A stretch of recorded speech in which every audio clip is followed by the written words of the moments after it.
다음 순서 바로 이어가 보겠습니다. 예고해드린 대로 여러분들 응원하시는 분입니다. 김규현 변호사 함께합니다. 반갑습니다. 안녕하십니까. 반갑습니다. 예, 박수 한번. 김규현 변호사 오랜만에 뵙게 되는데, 자, 저희 스튜디오 바뀌었습니다. 이렇게. 그러게 오랜만에 왔더니 책상도 바뀌고 뒤에 스크린도 예, 바뀌고 글자도 막 흘러가고 있습니다. 야, 그러게요. 다 좋았는데 출연료도 오르나요? 출연료 오를 거를 저희가 이번에 다에다 쏟아 부었어요. 아하, 저로서 변하지 않습니다. 지금 예. 오마이 박정환 그렇죠. 세트만 바뀝니다. 자본이 좋아지는 자본이 자본의 논리입니다. 이거. 자본의 논리. 네, 여러분들 저희 출연료도 올릴 수 있게 많은 분들 슈퍼챗 그리고 유튜브 멤버십 가입 해주시면 고맙겠습니다. 기대해 보겠습니다. 자, 김규현 변호사, 저희가 여러 이제 재판 상황, 또 특검 수사 상황 이런 것들을 하나하나 지켜보고 분석해 볼 텐데요. 이거 하나 짚고 넘어갈게요. 페이스북에 글을 남기셨더라고요. 예. 윤석열 정권 하에서 표적 고소 고발 뭐 이런 된 사건들이 많았는데 모두 무혐의 종결됐다고요? 예. 이거 잠깐 소개를 해주세요. 어떤 제가 거였는지. 작년에 이제 제보 그 구명로비 제보나 뭐 이런 걸 하면서부터 네. 이제 바로 그때 뭐 국힘 권성동 의원이나 뭐 이런 쪽에서 공격이 엄청나게 시작됐지 않습니까? 제가 뭐 제보 공작을 하느니 어쩌느니 하면서 네. 그러면서 이제 고소 고발이 엄청나게 많이 들어왔었는데요. 이제 대표적인 것이 이제 4건 있었어요. 예, 그것이 이번에 전부 다 무혐의로 종결이 됐습니다. 축하드립니다. 아유, 뭐 귀찮은 당연합니다. 사안들이었다고 그렇죠. 봐야 사실 되나요? 뭐 당연한 거기는 한데 이것 때문에 또 괜히 맞아요. 또 경찰에 불려다니고 자료를 내고 뭐 하면서 옥신각신 네. 했었죠. 어떤 거였는지 잠깐 제목만이라도 뭐 어떤 크게는 건지. 뭐 제가 작년에 이제 임성근 사단장 구명로비 제보를 예. 했을 때 이 제보가 허위다. 명예훼손을 했다. 뭐 이러면서 이제 그 이종호라든가 뭐 송호준 그런 사람들이 저 고소한 게 있었고요. 네. 그리고 국회에서 제가 위원. 청문회 나갔을 때 제가 말하는 것들 다 허위라고, 그러니까 위증을 했다 이러면서 이제 국민의힘 국회의원들 뭐 그때 뭐 장동혁, 네. 주진우, 뭐 송석준 이런 분들이 저 고발한 거 있었고요. 또 무혐의가 나왔고, 그리고 이제 명태균 게이트 사건 당시에 네. 저희가 이제 제가 갑자기 그 수사 기록을 유출했다고 뜬금없이 극우 단체에서 저를 또 고발한 게 있었어요. 뭐 그런 말도 안 되는 것들. 얘기인데 그런 것들 이제 다 무혐의가 나왔고요. 예. 근데 뭐 이것 때문에 이제 경찰에서 뭐 오라가라 뭐 하면서 이제 뭐 실랑이도 벌이기도 했고, 또 명태균 사건 때는 이게 또 핵심 자기들한테 굉장히 뭐 아킬레스라 생각을 한 건지 네. 수사 기록 유출이잖아요. 이게 서울청 반부패 수사대에 배당이 됐어요. 반부패 수사대에서 이런 걸 수사하는 게 말이 안 되거든요. 그러니까요. 이거 왜 예. 거기서 한 거예요? 이거. 모르겠어요, 저도. 거기서 갑자기 이제 막 그 엄청나게 저를 수사를 하더니 예. 이걸로 저의 집 압수수색까지 하려고 그랬습니다. 예. 결국에는 뭐 법원에서 기각이 됐는지 네. 못했는데, 실제로 압수수색하기 전에 그 사람 집이나 차가 거기 있는지 직접 보려고 답사를 가거든요. 미리 찾아와서 보고 갑니다. 예, 왔었어요. 예, 그거 왔다 갈 때 이제 저희 이웃집 사람한테 딱 걸렸거든요. 예. 그걸 딱 봤을 때 이제 저가 왔다 갔다라고 하면은, 저도 사실 검사 시절에 답사를 많이 해봤기 네, 때문에, 해봤기 때문에. 예, 그런 얘기를 듣고 나니까 이거 압수수색 들어올라나 보다. 예, 그때 막 이거 또 그러고 막 가족들이랑 제 조마조마. 제 자녀들이 이제 막 초등학생 유치원 막 이런데 이거 얘네들한테 이거 어떻게 해야 되나 막 그때 걱정도 걱정을 하고. 그랬던 것 같습니다. 하여간 근데 다 무혐의로 종결이 됐습니다. 예, 뭐 사필 규정이다. 예. 이렇게 정리를 하고 가겠습니다. 그렇죠. 그리고 이제 네. 사실은 이제 나중에 알게 된 건데 왜 이렇게까지 막 반부패 수사대에서 저를 표적으로 막 하려고 그랬을까? 뭐 다 이제 입을 막으려고 그랬겠죠. 근데 이런 사건으로 반부패 수사대에서 압수수색까지 하려는 거는 상식에 반하거든요. 알아봤더니 그 반부패 수사대를 지휘하는 그 광역수사단장이 네. 오승진 경무관이라고, 오승진 경무관. 12.3 계엄 때 국회 봉쇄에 가담을 하고, 또 이제 거기서 이제 한덕수 대행 시절에 경찰을 장악하기 위해서 네. 광역수사단장으로 박아놓은 그런 인물이라는 기사가 나오더라고요. 예. 왜 이렇게까지 하려고 했는지 네. 좀 그걸 보고 알았다. 예, 뭐 그런 정황들이 있지 않았나 네. 싶습니다. 예. 어쨌거나 이분들에 대해서는 제가 무고죄로 어제 받아치는 겁니까? 다 무고죄? 해야죠. 책임을 물어야죠. 알겠습니다. 이분들에 대해서. 어떻게 진행되는지 제가 좀 보도록 하고요. 예, 감사합니다. 자, 이렇게 뭐 근황 얘기를 했는데 지난주에 있었던 재판 판결 얘기를 좀 하면서 가야 될 것 같아요. 네. 대장동 개발 비리 의혹 사건 1심 선고가 지난주 금요일에 있었는데 김만배 또 유동규 각 징역 8년이 선고가 됐고 남욱 변호사 징역 4년, 정영학 회계사가 징역 5년, 정민영 변호사가 징역 6년 이렇게 해서 법정 이제 구속이 됐습니다. 일단은 이 판결 내용 1심 결과를 보고 좀 어떤 생각하셨는지 궁금한데 뭐 예상을 좀 하셨습니까? 이 정도의 법정 구속을 포함한 판단. 당연히 법정 구속이나 뭐 유죄가 나올 것으로는 사실은 뭐 많이들 예측이 되고 있었고, 네. 근데 다만 저는 구형과 실제 판결 선고 형량의 불일치 이걸 보면서 이게 참 재밌다. 재밌다. 검찰의 의도가 여기서 확 드러나는구나 하는 걸 제가 느꼈어요. 이 정도 사건 보면은 검찰에서 보통 뻥구형이라 그래가지고 세게 엄청 세게 구형을 합니다. 예. 그래가지고 그 구형량이 한 절반 정도 나오면은 다행인 거예요. 그 정도로 구형을 하는데 보세요. 김만배, 정영학 회계사, 뭐 남욱 변호사 이런 분들에 대해서는 거의 그 통상적으로 나왔어요. 12년 구형에 8년, 아하. 10년 구형에 5년, 7년 네. 구형에 4년. 그래서 뭐 일반적인 절반씩, 경우죠. 예. 근데 이제 유동규, 정민영 변호사 아하. 이 두 명의 경우에는 유동규는 7년을 구형했는데 8년이 나옵니다. 더 올려치기 당하죠. 네. 정민용 변호사도 5년 구형했는데 6년 더 나왔어요.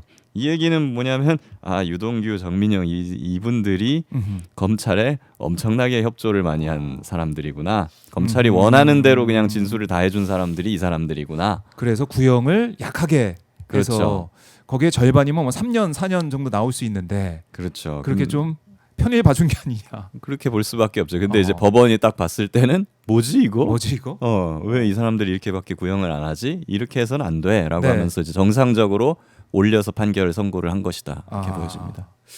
이런 경우가 흔합니까? 검찰이 구형한 것보다 좀 세게 아니요, 이건 경우는 거의 없습니다. 거의 없습니까? 예, 보통은 검찰은 법원 예상 형량이 있으면 그거의 2배 정도 해요, 사실.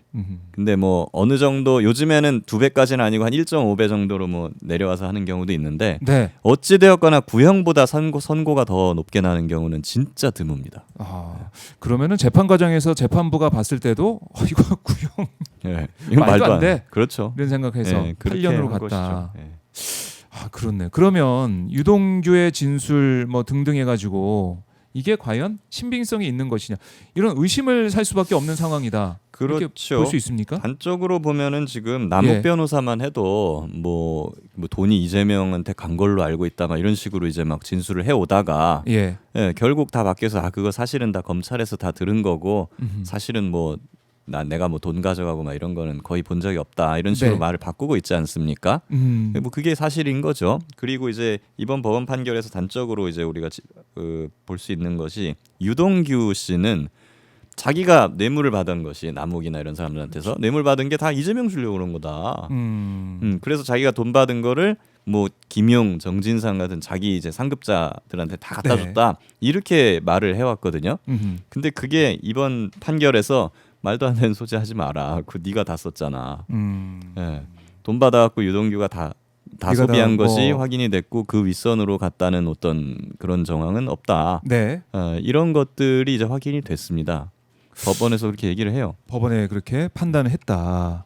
그러면 이 돈이 이재명 대통령을 위해서 내가 이제 받아서 위에다 주고 하면서 이렇게 이재명 대통령을 어떻게 보면 엮어서 가려고 했던 그런 부분 검찰 수사 과정에서 우리가 숱한 보도를 통해서도 그런 의심을 살 수밖에 없는 그런 내용들이 많이 나왔는데 그렇죠. 그게 아니라는 것을 1심 재판에서 확인할 수가 있었다. 그렇죠. 그런 부분들이 상당히 있었습니다. 그리고 이제 사실은 네. 유동규 씨가 대부분의 뇌물을 이제 받아서 쓴 걸로 되어 있고 그리고 그와 그 남욱이라든가 김만배 등 업자들 사이에 유착 관계가 강하게 형성이 돼서 네. 이거는 유동규가 전반적으로 그 업자들한테 편의를 주기 위해서 유착해서 움직인 이런 네. 범행이다 라는 거에 지금 중점을 둔 판결이 선고가 됐습니다. 그리고 그 윗선에 가담이 있었냐 개입이 있었냐 이런 부분에 대해서는 없는 것 같다. 알 수가 없다. 이렇게 판단을 한 거거든요. 네. 예. 그래요. 1심 판결을 우리가 해석을 해보면 이제 이재명 대통령 이거 괜히 엮어가지고 검찰이 정치 기소를 해서 재판을 통해 가지고 이재명 대통령을 어떻게 보면 잡아 넣으려 했던 게 아니냐 이렇게 생각할 수가 있는 그런 부분인데 그렇죠. 국민의힘에서는 그러더라고요. 아니 이거 김만배, 유동규 1심 유죄 난 거 아니냐. 그러면 이제 남은 거는 그 대장동 비리 정점에 있던 지금의 대통령 이재명 전 성남시장 아니냐 이렇게 얘기를 했어요.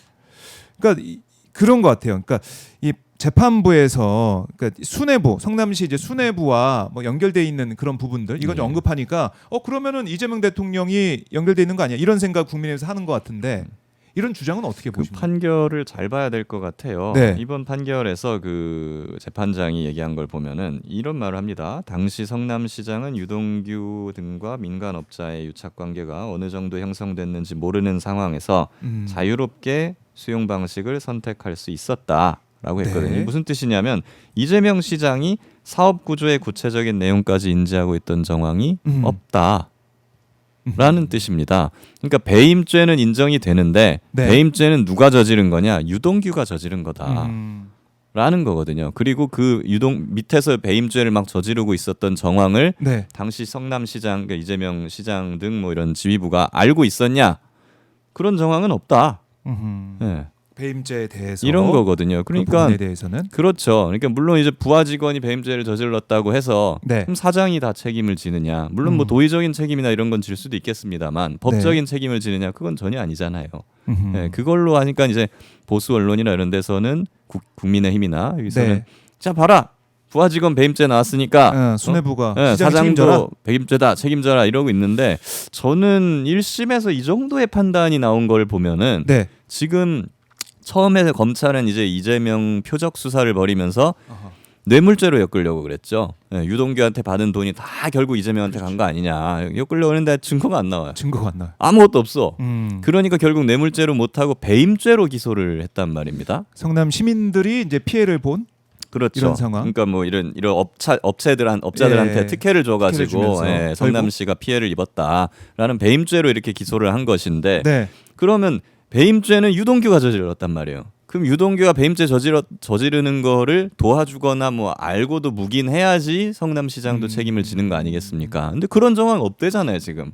1심 재판부가 예, 이것만 그걸 확신해줬다. 봐도 예, 저는 지금 뭐 배임죄를 뭐 지금 뭐 폐지하느니 마느니 뭐 이런 얘기들도 나오고 있는데 네. 아니 이거랑 아무 상관없이 배임죄가 그냥 계속 있어도 예, 이재명 대통령에 대해서는 재판 계속 하더라도 배임죄는 이건 무죄 나와요. 예, 그럴 수밖에 없습니다. 이거. 그 나경원 의원은 계속 그러더라고요. 이 사건의 배임의 본질은 성남시장이 임무를 위배해서 시민에게 손해를 입히고 민간업자인 김만배 등에게 이득을 안겨주는 행위다. 이런 주장을 했는데 그러니까 나경원 의원이 뭐 판사 출신이기 때문에 또 나경원이 이렇게 또 얘기를 하니까 여기 혹해가지고 맞아 성남시장이 책임져야 되는 거 아니야 이렇게 생각하시는 분이 있을 것 같은데 그게 아니다. 아니 그 유동규라니까요. 유동규다. 네. 왜 이래요, 근데 나경원 의원이나 국민의힘에서는 그냥 다 갖다 붙이는 거죠 뭐. 그냥 뭐 나경원 의원은 무슨 저번 대선 때도 그랬잖아요. 무슨 네. 엔비디아에서 뭐 GPU 사오는 거 뭐 말도 안 되는 소리다. 뭐 안 그게 줄 지금 거다. 많이 회자가 되고 있더라고요. 네, 이래 놓고서는 지금 보세 26만 장 가져오지 않습니까? 그러니까 뭐 나경원 의원 이제 감이 너무 많이 떨어지신 것 같아요. 굳이 언급도 안 해도 된다. 네. 이런 거. 근데 어쨌든 이 민간 사업자 유동규에 대해서 이 판단이 나왔지만 또 이재명 대통령에 대한 재판 물론 정지가 돼 있지만은 예. 정진상에 대한 재판 이런 것들까지 보고 판단해야 된다. 재판해야 된다 이런 주장 국민의힘에서 하는 것 같아요. 예. 어떻게 보십니까 이런 거? 아니 그 위원 정당으로 해산돼야 된다는 얘기가 많이 나오잖아요. 국민의힘이. 근데 안 그래도 지금 그런 위기에 몰려 있는데 이런 위헌적인 주장을 계속하면 어떡합니까? 우리 헌법 84조 보면은 대통령에 대해서는 소추되지 아니한다 재직 중에 그렇죠. 이게 있어요. 근데 소추는 누가 보더라도 기소와 형사 재판, 공소 유지 다 포함하는 걸로 해석이 되는 네. 게 헌법 학계의 사실상 통설이에요. 기소. 예. 그러니까 대통령 당선되면 재판이 멈춰야 된다. 그러니까 헌법 책들을 쫙 찾아봐도 네. 재판이 멈춘다라고 말하는 책들이 거의 대부분이고 재판이 계속 된다라고 말하는 책은 딱 하나밖에 없어요. 제가 찾은 거. 예, 그러니까 사실상 멈춘다로 보는 게 통설인 것이고 네. 그게 헌법에 써 있기 때문에 이건 뭐 당사자가 재개하고 싶든 말든 간에 이거는 어떻게 할 수가 없는 겁니다. 헌법에 써 있는 거라. 네. 예, 그냥 정지가 되는 거고요. 그걸 자꾸 재개하라고 하는 거는 국민의힘 헌법을 위반하라고 지금 말하고 있는 겁니다. 그렇네. 그러면은 어떻게 보면은 이걸 국민의힘에서는 계속 이제 국민들의 생각을 좀 계속 헷갈리게 만드는 그런 상황이 그렇죠. 아니냐. 마치 빨리 재판을 재개하는 게 맞는 것처럼 얘기하고 있는데 어떻게 헌법을 어길 수가 있냐 우리. 고의성, 헌법을 지켜야지. 네, 고의로 지금 언론 플레이를 지금 계속 하고 있는 것입니다. 그리고 이제 사실은 예. 헌법에 그런 조항이 있는 거는 그 이유가 너무 명백하잖아요.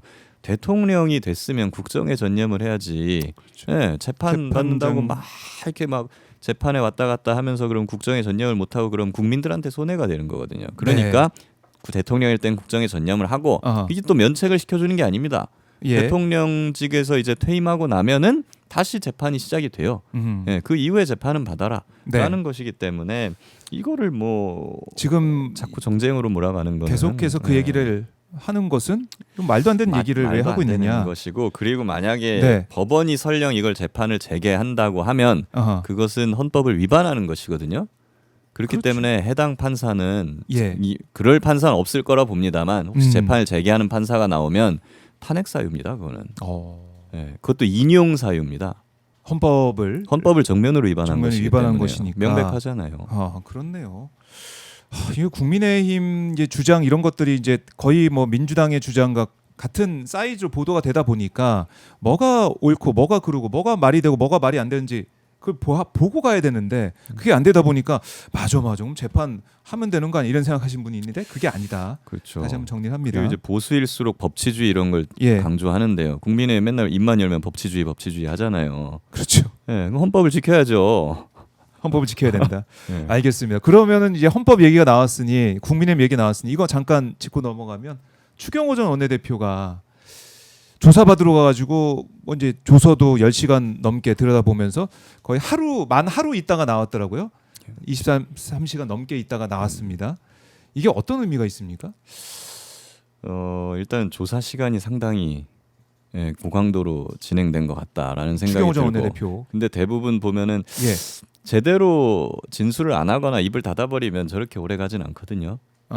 준비했던 질문 묻고 뭐 기억 안 납니다 모른다면 그냥 넘어가는 예, 그렇죠. 거니까. 기억이 안 납니다. 뭐 진술 네. 거부하겠습니다. 이러면 금방 끝나죠. 그런데 그게 아니라 그러면 예. 추경호 의원이 상세하게 뭔가 답변을 했을 것이다. 라고 일단 추측을 할 수 있고 물론 이제 그 당시 있었던 일에 대해서 진실을 얘기했을 수도 있는데 뭐 아니면 이제 저기 임성근 사단장이 막 이런 사람들처럼 네.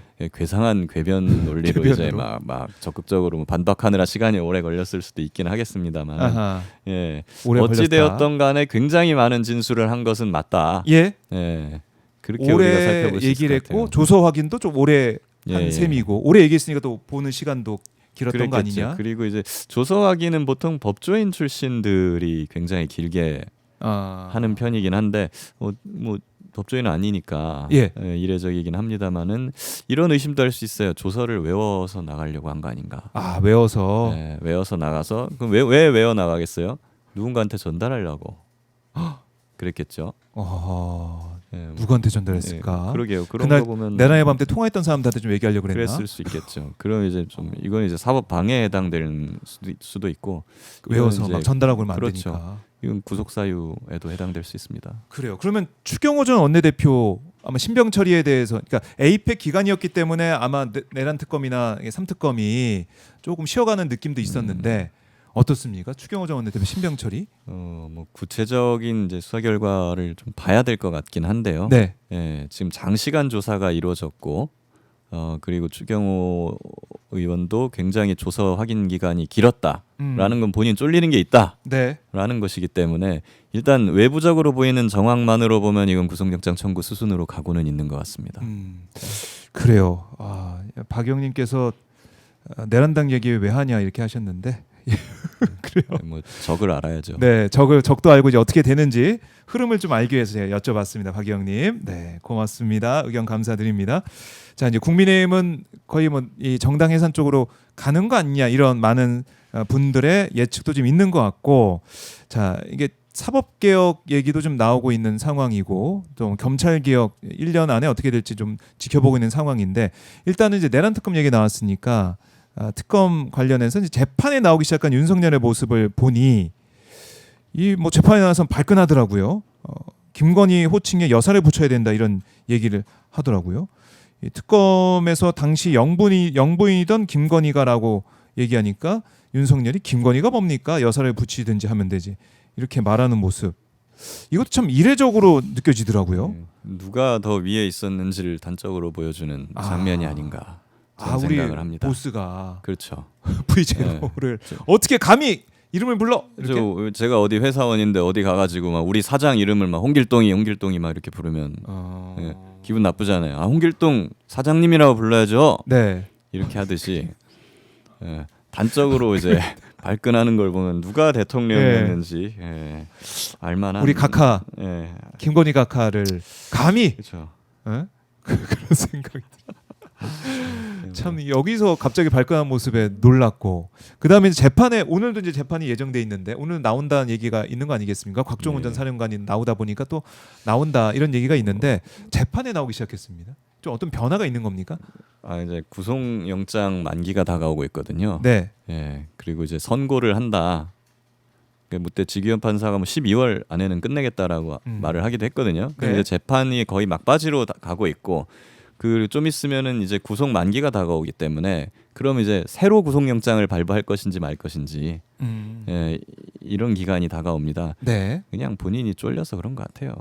쫄려서. 예, 계속 안 나오면은 또 구속영장 발부되고 뭐 그 너무 명확하잖아요. 그러면은 내가 가서 이렇게 재판에 성실히 임하고 있다. 네, 이제 와서. 이제 와서 열심히 이제 할게요. 다시 이제 구속하지 말아주세요. 근데 사실 우리가 이렇게 걱정하는 것도 잘못된 거 아닙니까? 재판이 빨리 진행이 돼서 1심이 판단이 빨리 나와야 되는데 예. 이거 질질 끌어서 풀려날까 봐 걱정한다. 이것도 말이 안 되잖아요. 내란 수괴가 이제 막 대낮에 막 석방돼 가지고 거리를 활보한다. 이런 걱정을 국민이 하게 만드는 게 참 말이 안 되죠. 말이 네. 안 되는데 그게 진짜 실제로 일어나고 있다는 게 좀 참담해요. 예, 어떻게 보면 법원이 각성해야죠 이런 부분에 있어서는. 특히 이제 네. 직위원 재판부가 재판한 모습 보니까 막 웃으면서 변호인 얘기 다 들어주면서 막 세워라 내워라 하고 있더라고요. 아니 지금 직위원 재판부를 보고 국민들이 원하는 것은 네. 법원 보고 뭐 미리 예단을 가져가지고 판결하기도 전에 윤석열은 무조건 유죄야 사형시킬 거니까 걱정하지 마 막 이렇게 막 법원이 발표하고 이런 걸 하라는 게 아니잖아요 지금. 그렇죠. 그렇게 하면 문제죠 또 그 법원도. 네. 예, 근데 지금 마치 막 이렇게 막 엄청난 실실 웃으면서 재판을 하고 전혀 이런 진지한 마음이 없고 그리고 재판 과정도 보면은 굉장히 이런 재판 같은 경우에 스피드하게 네. 진행을 해갖고 결론을 내야 되는데 아하. 몇 달씩 막 그냥 끌고 미리 심지어 막 구속 취소를 하고 네. 그리고 이런 재판이 보통 벌어지면은 다른 하던 재판들은 다 제쳐놓고 다른 재배당을 시켜놓고 요 재판에만 집중을 하는 게 정상인데 다른 일반적인 사건들도 다 재판을 하면서 같이 하고 있단 말이에요. 그렇네요. 그러니까 느려지죠. 그러니까 마치 이런 내란 사건을 그냥 일반적인 사기 사건, 무슨 폭행 사건 그런 사건이랑 똑같이 취급을 하고 있는 겁니다. 네. 그런 모습에 국민들은 화가 나는 거죠. 아하. 지기현 판사가 지금 굉장히 오해를 하고 있는 것 같아요. 어떤 오해요? 본인 딴에서는 예. 아니 그 공정하게 재판을 해야지 내가 미리 얘는 유죄 판결할 거다 사형할 거다라고 공지를 할 수는 없지 않느냐 왜 나한테 자꾸 그런 걸 요구하냐라고 본인은 딴엔 생각할 수 있는데 그런 거 요구하는 게 아니라니까요.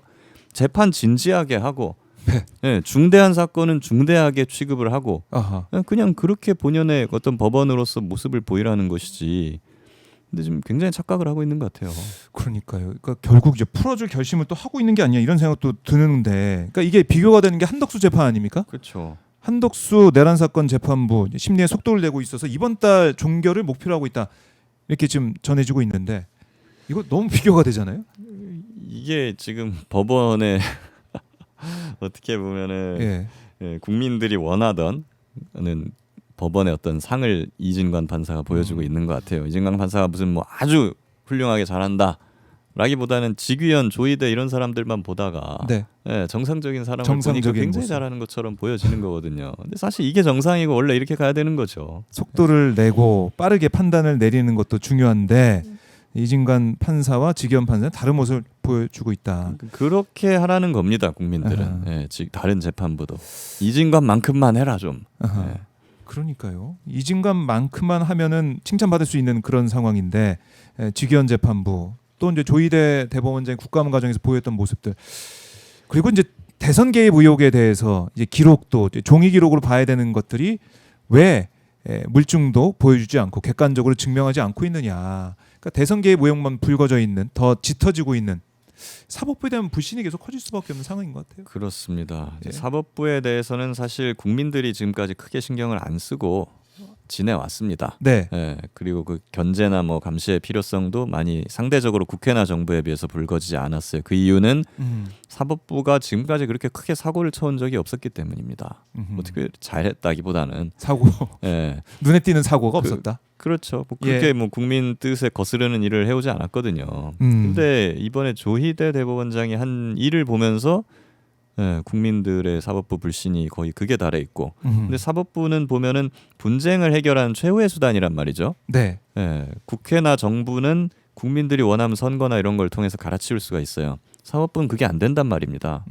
그게 안 되고, 그리고 최후의 보루로서 판단을 내리면 그거에 대해서 뭐 불복할 방법이 없습니다. 그렇죠. 국민들 입장에서도. 네. 그렇기 때문에 이 사법부에 대해서 국민이 불신을 갖기 시작하면은 이거는 입법부나 행정부에 대해서 갖는 불신보다 훨씬 더 심각한 지경이 돼요. 나라 자체가 운영이 안 되는 수준까지 가는 겁니다. 그래서 이게 심각한 것이고, 그래서 이제 법원에 대해서도 결국에는 주권자가 직접 개입을 할 수밖에 없는 그런 단계가 지금 오고 있다. 네. 판단합니다. 그러니까 민주당에서 TF도 이제 꾸려가지고 이 사법 개혁에 대해 면밀히 검토를 하고 또 법안 처리에 나설 것 같은데, 국민의 뜻대로 국민의 이제 우려를 부식시키는 방향으로 재판 과정 또 앞으로 사법 개혁 어떻게 진행될지 좀 지켜보도록 하고, 뭐 이제 사법부 얘기를 계속 하게 되면은 구속영장이 기각이 계속 되다 보니까 한덕수도 뭐 그렇고 박성재 전 장관 영장도 기각이 되다 보니까 영장도 이런 심각한 사안에 안 나오니까 어떻게 또 믿을 수 없냐 이런 얘기도 나오고 있고. 원래 이제 재판은 공정해야 하는데 공정하게 보이는 것도 그 못지않게 중요하다라는 격언이 있습니다. 네. 공정하게 안 보이면은 그 아무리 실제로 공정한 결과가 나온다는데 그걸 누가 믿겠습니까? 근데 이번에 영장이 잘 안 나온다. 그 중앙지법 뭐 그것만으로는 그럴 수 있겠습니다만 네. 영장을 누가 자꾸 기각시키냐 그 면면을 보면 지금까지 중앙지법의 영장 판사들은 굉장히 중요한 사건들을 다루기 때문에 그 외관적 공정성에 대해서 굉장히 신경을 많이 썼었어요. 뭐 출신이라든가 아니면 네. 전에 있었던 직전 법원 소속 법원이라든가 이런 것들을 다 섞어가지고 이게 중복되는 사람이 없도록 해놨었거든요. 지금까지 제가 영장 판사들을 보면은 직전 소속 법원 다 다릅니다.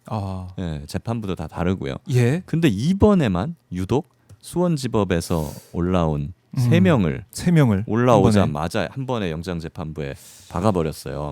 그대가 유독 그 3명이 또 이재명 전 대표 관련 사건을 담당했던 그런 사람들로만 채워놨단 말입니다. 그리고 유독 그 3명이 영장을 무더기로 막 계속 기각시키고 있습니다. 네. 이걸 보고 어느 누가 이걸 공정하다고 할 수 있겠습니까? 물론 이거에 대해서도 법원이 자기들은 그냥 법과 원칙에 따라서 공정하게 했습니다라고 하면 법원 국민들이 그냥 그걸 믿어줘야 됩니까? 이미 외관적으로 공정하게 보이는데 실패했는데도요. 이거를 그냥 놔둘 수는 없는 겁니다. 그러니까 누가 보더라도 수원에서 올라온 그 3인방을 그 자리에 한 번에 묶어놨고 이재명 대통령, 김혜경 여사 관련된 사안을 했던 사람들을 묶어놓고 또 거기서 기각이 나오고, 그러니까 이미 구성 자체가 국민들이 볼 때는 불신할 수밖에 없는 그렇습니다. 상황이다. 그래서 박성재 전 장관 영장을 재청구한다고 해도 이것도 참 글쎄요, 결과를 장담할 수가 없고. 이래 놓고서는 자기들이 법과 원칙대로 한다. 네. 국민들한테는 그냥 믿어라 라고 이야기하는 것은 그냥 뻔뻔한 거죠. 뻔뻔한 거다. 알겠습니다. 사법부 걱정을 계속하게 되는 요즘이라서 참 씁쓸한데, 특검 진행 사항을 다시 한번 좀 보면은 최혜병 특검 같은 경우는 오동훈 전 지금 처장이죠, 현 처장을 불러서 조사를 했고, 뭐 송창진 전 공수처 부장검사 불러서 조사를 했고, 이렇게 좀 이 사안을 조사하고 있는데 이게 좀 어떤 의미가 있는지 좀 정리를 좀 하고 마무리해야 될 것 같아요. 굉장히 실망스러운 일이에요. 네. 사실 공수처라는 거는 지금까지 민주진영에서는 많이 솔직히 실드를 많이 쳐줬죠. 네. 민주진영의 바람대로 태어난 것이고 한데 여태까지 공수처가 제대로 굴러가진 않았습니다만은 그런 걸 보면서도 열심히 응원을 해줬는데 그랬죠 우리가. 이 최혜병 사건이 단적인 예입니다. 저는 사실 예전부터 이런 조짐은 알고 있었죠. 제보를 해서 공수처에 갖다 줬더니 검사가 이제 이종호 변호인이었고 그리고 그때. 수사를 하는 둥 마는 둥 막 하고 그리고 그냥 뭐 1년이 넘게 어떤 진척이 없고 심지어 거의 친윤 검사들이 방해한다는 소식도 들려오고 하는데 네. 이래서 제가 공수처에 대해서 몇 가지 비판도 하고 했는데 이걸로 제가 너무 공수처를 세게 까면은 또 뭐 제가 마치 음모론자처럼 될까 예. 뭐 지금까지는 참아왔습니다만 결국 결과를 보면 이런 거 아니겠어요? 친윤 검사들이 실제로 수사 방해를 했고 네. 예, 최혜병 사건 영장 청구하면 나 사표 낼 거야. 하지 마. 그리고 그러니까 총선 총선 전에는 앞두고. 총선 앞두고는 사람들 부르지 마. 조사하지 마. 이런 걸 했다는 거 아니겠어요? 그리고 저는 나름대로 그 사람들에 맞서서 또 열심히 하려는 검사들이 공수처에 있었을 거 아니에요. 있거든요. 그 검사들이 잘할 거야라고 보고 저는 믿고 있었는데 네. 심지어 이번에 최혜병 특검이 되고 나서 보니까 특검에서 사건을 다 주세요 했더니 송창진 그 부장검사의 그 수사 방해 의혹이 있는 예. 그 사건 위증 사건이거든요. 예. 이것만 쏙 빼고 보낸 거예요. 그럴 수가 있습니까? 그것만. 말이 안 되는 거죠. 그래서 특검도 모르고 있다가 뒤늦게 이런 사건이 있다는 걸 알고 이거 왜 안 보내줘? 예. 라고 해서 나중에 하도 강하게 요구해서 받아갔다는 거 아니에요? 받아가서 보니까 이거 심각한 거죠. 네, 이걸. 공수처가 그 송창진 부장검사에 대한 그 고발 사건을 들고 1년 동안 뭉개고 있었던 게 드러난 것이죠. 그리고 심지어 그 과정에서 저는 열심히 수사한다고 생각했던 공수처의 그 검사들, 네. 그 검사들이 송창진 부장검사를 위해서 탄원서 비슷한 뭐 그런 사실 확인서를 막 써서 줬다. 라는 내용이 드러난 거예요. 이게 뭐겠어요? 저는 우리 편인 줄 알았는데 아니었던 네. 거죠. 네. 그러니까 이 뒤통수 맞은 느낌이에요. 이제 공수처 내부도 그랬구나 진짜로. 의심은 있었지만 이렇게까지 예. 할 거는 몰랐는데. 그래서 이것도 해병 특검에서 하나하나 들여다보고 파헤쳐야 된다. 예. 이거는 결국에는 이제 나중에는 기소되고 네. 처벌되는 사람이 나오는 게 불가피할 거란 전 생각이 들고 그게 아니더라도 이거는 그냥 외관적으로나 도의적으로도 굉장히 부적절한 짓을 이미 했다. 네. 국민들한테 큰 배신감을 안겨준 거잖아요. 그렇기 때문에 오동훈 처장은 물론이고 예. 공수처에 대한 대대적인 인적 쇄신이 있어야 된다. 음. 예, 당연히 사퇴해야죠. 사퇴해야 된다, 사퇴하고 오동훈 새로운 처장. 사람들로 제대로 공수처를 운영할 수 있는 사람들로 채워 넣어야죠. 그러니까 이 공수처도 국민들의 신뢰를 잃어버리는 상황으로 이제 가고 있습니다. 이대로 둘 수가 없을 것이다. 예. 네, 알겠습니다. 여기까지 좀 정리를 변호사님 해보고 다음에 또 모셔가지고 못다한 얘기 더 나눠보도록 할게요. 네. 네, 특검 얘기, 재판 얘기 다음 번에도 기대해 보겠고요. 가시기 전에 못다한 말씀이나 꼭 하고 싶은 말씀 있다면 들어보겠습니다. 뭐 네, 이번에 이제 특검도 막바지로 좀 네. 되고 있는데 예, 아무쪼록 이번에 좋은 결과를 좀 기간 안에 다 냈으면 좋겠고 예, 그렇게 돼서 뭐 저도 좀 네. 저를 괴롭혔던 사람들에 대해서 예, 이런 진실이 좀 밝혀져가지고 저의 명예도 풀고 예, 좀 그 사람들 책임도 지고 예, 그렇게 하고 저는 좀 마음 편하게 살고 싶습니다. 편하게 해서. 그렇게 될까요? 모르겠습니다. 열심히 또 일하는 모습을 저희가 보게 될 것 같은데 알겠습니다. 김 변호사님 말씀 잘 들었고요. 다음에 또 뵙겠습니다. 네, 고맙습니다. 고맙습니다. 네.